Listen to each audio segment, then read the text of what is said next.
Bonsoir. Alors j'aimerais commencer en vous parlant d'un film, ce film, Bienvenue à Gattaca. Pour ceux parmi vous qui ne l'auraient jamais vu, il s'agit d'un film d'anticipation dans lequel le spectateur est projeté dans un monde hautement technologique où l'eugénisme est devenu la norme. On sélectionne les gamètes des parents afin de concevoir des enfants sur mesure. On choisit le sexe, la taille, la couleur des yeux, et on élimine toute prédisposition génétique gênante pour ne conserver que des individus parfaits, tant physiquement qu'intellectuellement. Et quant aux rares individus encore nés de manière naturelle, ils sont immédiatement relégués au rang d'invalides où ils exercent des tâches subalternes. Pourquoi je vous parle de ce film ? Parce qu'en 2011, ce film a été élu par la NASA film de science-fiction le plus plausible de l'histoire du cinéma. Et qu'aujourd'hui, en 2020, la science-fiction semble avoir rejoint la réalité, du moins en partie. 2 exemples pour vous en convaincre. Le premier se passe du côté de Los Angeles, où l'Institut de la fertilité propose aux parents, contre quelques centaines de milliers de dollars, de choisir les caractéristiques génétiques de leur futur enfant. Deuxième exemple, de l'autre côté du globe, un généticien chinois a annoncé fin 2018 avoir donné naissance au premier bébé OGM, 2 jumelles surnommées Lulu et Nana. Alors le généticien a révélé avoir employé la technique du ciseau moléculaire pour conférer aux fillettes une immunité génétique contre le virus du sida.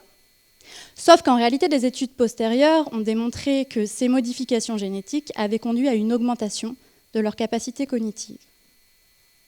En bref, aujourd'hui, tant la sélection que la modification embryonnaire sont devenues des réalités quelque part dans le monde. Et elles pourraient même, si on en croit Laurent Alexandre, devenir la norme sous l'influence du courant transhumaniste. Alors le transhumanisme, qu'est-ce que c'est ? C'est un mouvement de pensée qui nous vient de la Silicon Valley et qui promeut l'amélioration et le dépassement des capacités biologiques de l'être humain grâce à la convergence de ce qu'on appelle les NBIC pour nanotechnologie, biotechnologie, sciences cognitives et sciences de l'information. Et donc, ce dont je voudrais parler avec vous ce soir, c'est de quelques-unes des raisons pour lesquelles le droit et l'éthique s'intéressent à l'émergence des idées transhumanistes. Alors, pour bien saisir ce qu'est le mouvement de pensée transhumaniste, il faut comprendre que c'est un mouvement de pensée qui s'articule autour de différents axes idéologiques. Et chacun de ces axes idéologiques va poser au droit une série de questions. Premier axe idéologique, l'obsolescence de l'homme. C'est l'idée que l'homme naturel, l'homo sapiens, est devenu obsolète. Il est obsolète et pour pallier cette obsolescence, il convient non plus seulement de réparer l'homme malade ou abîmé, mais il convient désormais d'améliorer l'homme en bonne santé en l'augmentant. Alors cette augmentation, elle peut avoir lieu à 2 niveaux. Elle peut avoir lieu au stade embryonnaire, c'est ce dont on vient de parler juste avant. Et dans ce cas-là, elle concernera l'humanité tout entière, l'espèce humaine. Et puis, elle peut avoir lieu à un niveau plus individuel. Dans ce cas-là, elle passera par l'hybridation entre l'homme et la technique. Donc concrètement, comment ça va marcher ? Par exemple, on pourra implanter sur un homme en bonne santé une rétine artificielle afin qu'il puisse avoir une vision nocturne infrarouge. On pourrait sinon implanter sur le corps d'un homme un 3e bras robotique qui serait dirigé par le cerveau et qui permettrait, par exemple, de soulever plusieurs tonnes, ce que n'est pas capable de faire actuellement un bras naturel. Aujourd'hui, il y a déjà des techniques, des technologies qui existent ou qui sont en cours de développement, qui peuvent être utilisées dans une perspective transhumaniste, c'est-à-dire dans une perspective d'augmentation. Et il y a même des gens qu'on appelle des body hackers qui pratiquent déjà l'augmentation sur eux-mêmes. Le plus connu d'entre eux, c'est Kevin Warwick, qui est un cybernéticien anglais, et qui est célèbre notamment pour avoir, entre autres expériences, réalisé une forme de communication télépathique avec son épouse grâce à des puces implantées directement dans leur système nerveux respectif. Alors les situations qui vont intéresser le droit, ce ne sont pas tant des situations comme celle de Kevin Warwick, ce sont plutôt des situations dans lesquelles un tiers va intervenir. Très concrètement, je vous donne un exemple, vous en avez peut-être entendu parler.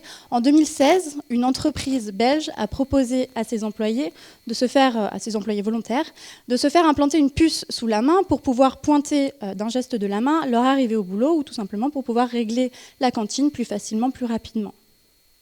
Les questions que nous, juristes, on se pose, c'est est-ce que demain, un tiers, que ce soit du coup un employeur, mais aussi pourquoi pas une compagnie d'assurance, est-ce que demain un tiers a la possibilité d'exiger, d'imposer que moi je m'augmente et je m'hybride avec la machine? Autre exemple, si demain moi je veux m'augmenter, c'est mon souhait. Je souhaite me faire amputer un bras qui fonctionne, mon bras naturel, pour le faire remplacer par une prothèse bionique beaucoup plus performante. Tout simplement, en ai-je le droit? Et si oui, ai-je le droit d'imposer à quelqu'un, un tiers, par exemple un médecin, qu'il m'aide à réaliser ce souhait d'augmentation? Et puis si tant est que demain, l'augmentation devienne véritablement une réalité. Imaginons, j'ai effectivement pu me faire amputer les 4 membres pour les remplacer par des membres beaucoup plus performants. Bien, j'ai un accident, je me fais renverser par une voiture. Va-t-on considérer qu'il s'agit d'un dommage corporel, c'est-à-dire une atteinte au corps et à ma personne, ou va-t-on considérer qu'il s'agit d'une atteinte matérielle, un dommage au bien? Cette question elle est importante parce qu'en droit de la qualification va découler un régime. Et donc les règles qu'on va appliquer vont être différentes selon la qualification. Alors aujourd'hui, il existe évidemment déjà des prothèses, comme celle-ci. Ces prothèses, aujourd'hui, elles sont assimilées à la personne. Ça se comprend aisément. En revanche, les prothèses utilisées dans une perspective augmentative, comme dans ce cas-là où un musicien utilise un 3e bras robotique pour jouer de la batterie, ou dans cette hypothèse-là où un artiste utilise un 3e bras robotique pour faire une œuvre d'art, ces prothèses-là, doit-on les assimiler à la personne? Est-ce qu'elles ne relèvent pas plutôt d'un instrument, d'une chose? Deuxième axe idéologique, c'est la quête de l'immortalité.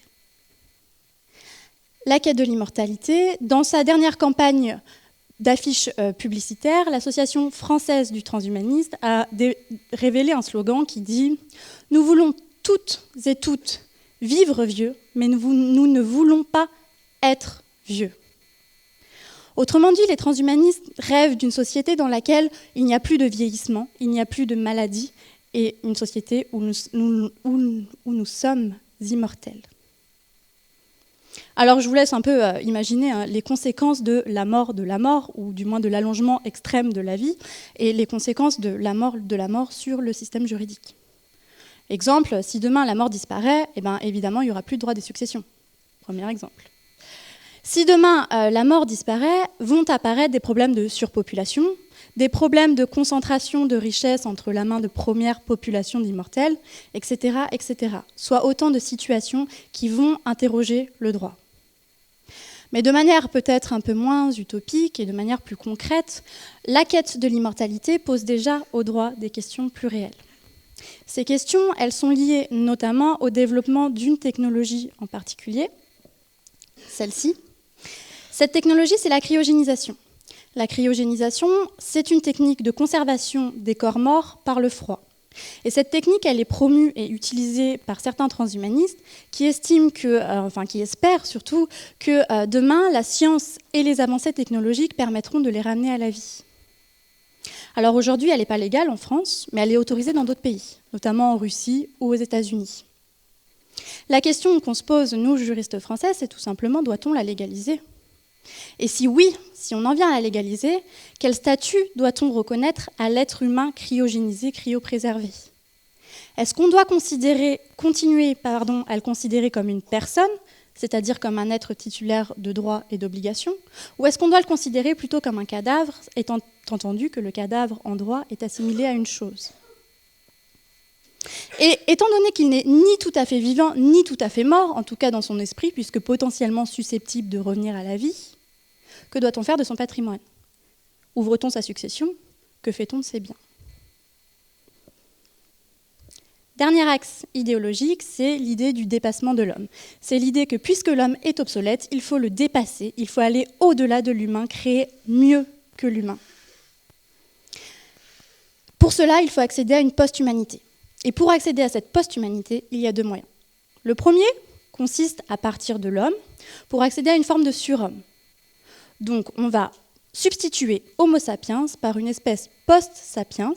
Cette espèce post-sapiens, elle aurait été créée par la pénétration au sein de la vie des sciences et des techniques. Donc, elle sera constituée, entre autres, d'hommes augmentés, c'est-à-dire de cyborgs, hommes mécaniques. Elle pourrait être constituée aussi, pourquoi pas, de clones, ou encore de chimères, qui sont des créatures mi-hommes, mi-animales. Ça, c'est pour la première manière d'accéder à un surhomme. Puis la deuxième manière d'accéder à un surhomme, c'est cette fois non plus de partir de l'homme, mais de partir de la machine. De partir de la machine et de la faire accéder à une forme de vie non organique. Alors très concrètement, on va créer un robot qui non seulement aura une apparence humaine, mais même pas nécessairement, mais qui en plus et surtout sera doté d'intelligence. Alors je vous ai mis une image du robot Sophia. Sophia, on en a beaucoup entendu parler dans les médias, notamment parce que Sophia s'est vue octroyer la citoyenneté saoudienne. Bon, justement, c'est sur ces questions-là que nous, on s'intéresse juristes. Si demain, une société post-humaine arrive et qu'on a des entités post-humaines, les questions vont se poser de savoir justement comment on doit les considérer. Est-ce qu'on doit les considérer à l'égal des humains et donc leur octroyer des droits, ou est-ce qu'on doit continuer à les traiter comme des choses ? Et si tant est qu'on accepte de leur conférer des droits, devra-t-on donner les mêmes droits à l'homme augmenté, qui est un homme plus finalement, qu'au robot qui n'a aucune composante d'humanité ? Enfin, les auteurs et la doctrine qui réfléchissent sur ces questions-là se questionnent aussi sur le fait de savoir si l'apparition d'une humanité augmentée ne va pas en parallèle contribuer à rabaisser l'humanité non augmentée vers une forme de sous-humanité.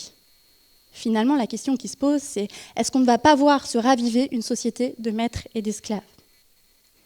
Je vais vous laisser sur ces dernières interrogations en vous citant quand même une phrase de Kevin Warwick, le cybernéticien dont je vous parlais un peu plus tôt, et qui est pour sa part convaincu que ceux qui refuseront de s'augmenter constitueront une sous-espèce et seront, je vous le cite, les chimpanzés de demain.